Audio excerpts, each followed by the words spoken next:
Pollock.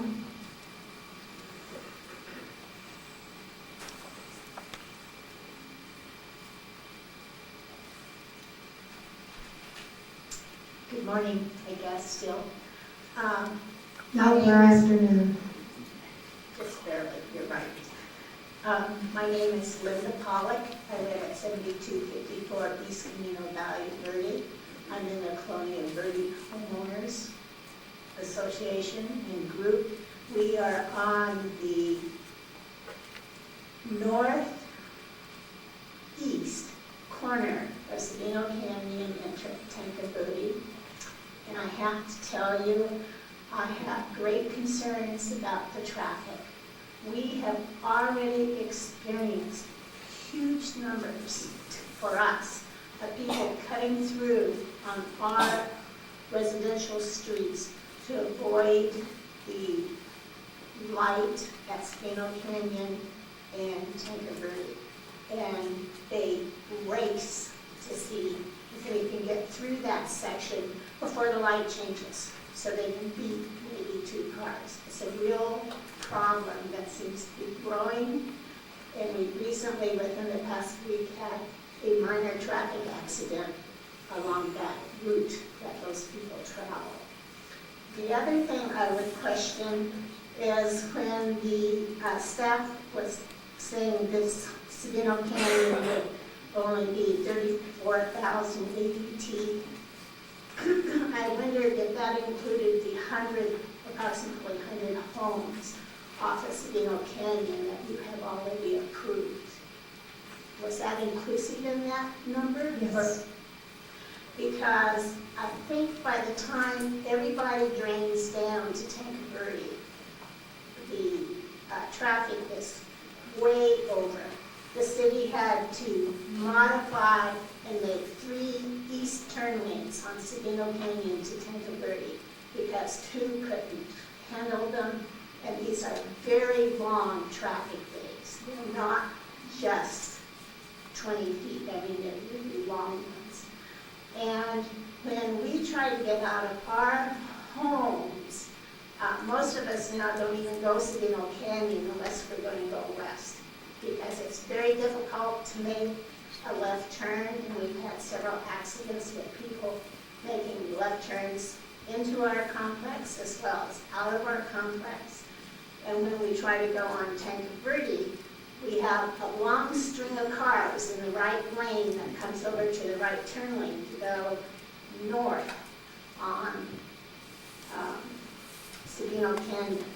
And we're almost to the point with additional cars, we're going to be choked off. And I know some of the other developments along Sabino Canyon are complaining about the same thing. Thank you. For your time. Thank you. Charles Zink.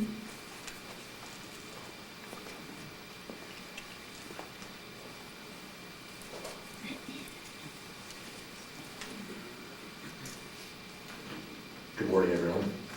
My name is Charles Zink, and I live at 7221 East Sabino Vista Drive. I'm actually one of the 5 houses and homes that we've lived in for 24 years now that we negotiated with the developer, Mr. Gicino. And we're very happy with the terms that he came up with. My wife and I were just sitting on our back porch this last Sunday morning drinking coffee. And as we looked out, we thought, you know, boy, there's going to be homes there 100, 200 feet off our back porch. But on the other hand, we also looked and said, well, what could the other potential possibilities be that could really detract from that environment we're living in and used to living in? You know, there's a lot of positives to this. I'm a local business owner. I see the potential. You know, I'm not one of those, I forget the acronym used, but not in my backyard. I'd like to say that, but I'm pro-business. I want to see development, jobs in Pima County. You know, a couple of things I wanted to talk about too. I did contact Supervisor Miller's office twice.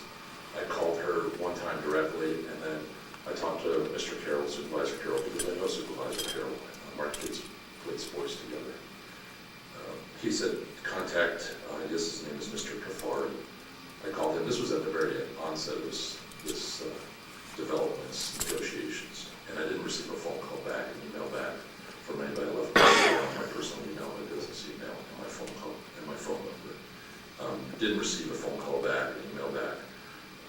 So I turned back to Supervisor Carroll and requested, what we could do. In the meantime, we had neighborhood meetings with everybody on our streets, Sabino Vista Drive, which again backs up to the east side of the development. And 3 different times, Mr. Guccinos and himself and his team came out and discussed with us the changes. We've updated, we asked for more. He even was very open to any of those changes that we were looking for. And it's not something I want in my backyard, but again, I think for what he's done, we don't want to propose it. Originally I opposed it, my wife did also, but I really think this is good for our neighborhood to move forward, because I do not want 2 stories, I do not want Circle K, I do not want Walmart or anything else, school, church. I really believe that that's going to detract from my home, more so than what the current development that's proposed. Thank you. Thank you. Thank you. Madam Chair. Can we let the speakers, we're trying to, go ahead. I'm glad you can do that if you like. But when Mr. Zink called me, it was only after his attempts to deal with District 1 that fell through. When friends call, I put down what I'm doing and try to help. Mr. Villamana has mentioned earlier that it's maybe unusual for a supervisor to not have the say in their district. But everyone in real estate knows, Mr. Villamana, there's a term called time is of the essence. Are you familiar with it? I thought you would be. I mentioned to Mr. Zink and everybody else that time was of the essence, and he needs to contact District 1's office. I met with Supervisor Miller over this rezoning and told her as well, time is of the essence. Mr. Zink is a person who's affected by this and has not received a phone call back from your office. I just want the record to show that. Do you remember that, Mr. Zink? You might have to.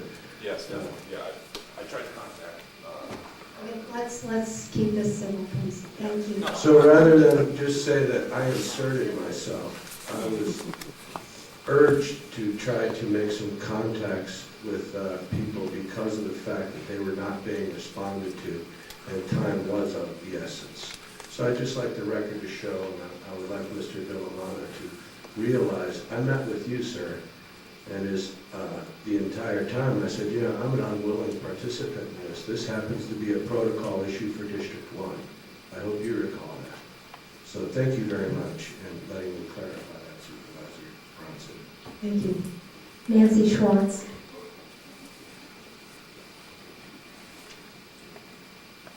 I have a prepared statement, but I'm going to deviate from it because I want you to hear from my perspective what I think this whole process has been about.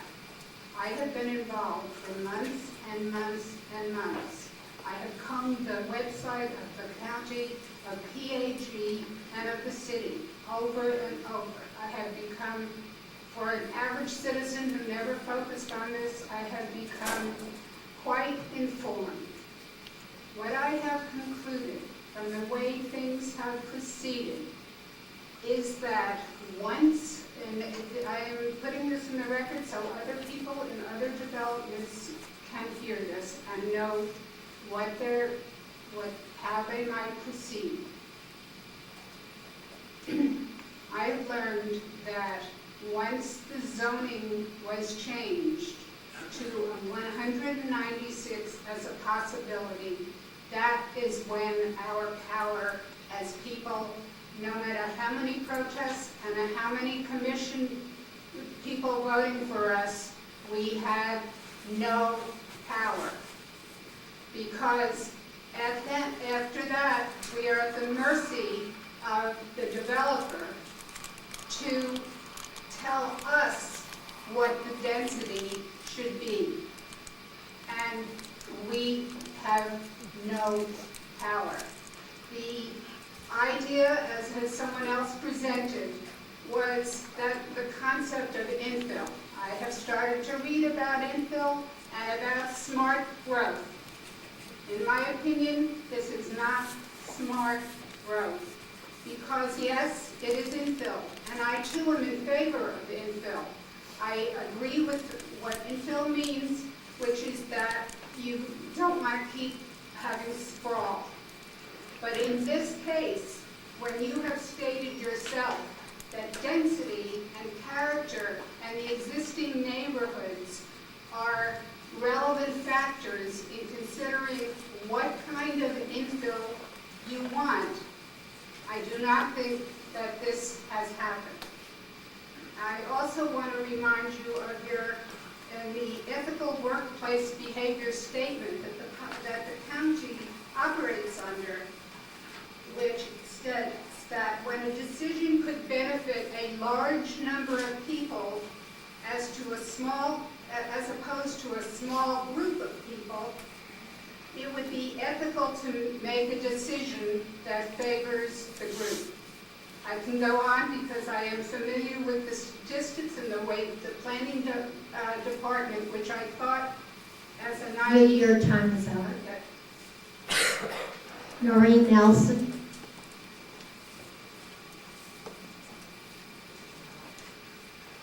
My name is Noreen Nelson.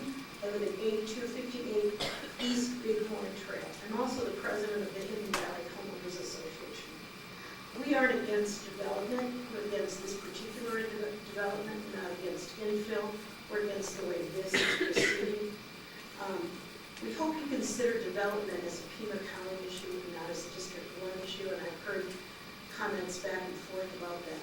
But Sabino Canyon Road and Sabino Canyon access affects everyone in Arizona and visitors who come to Arizona. It affects way beyond Pima County.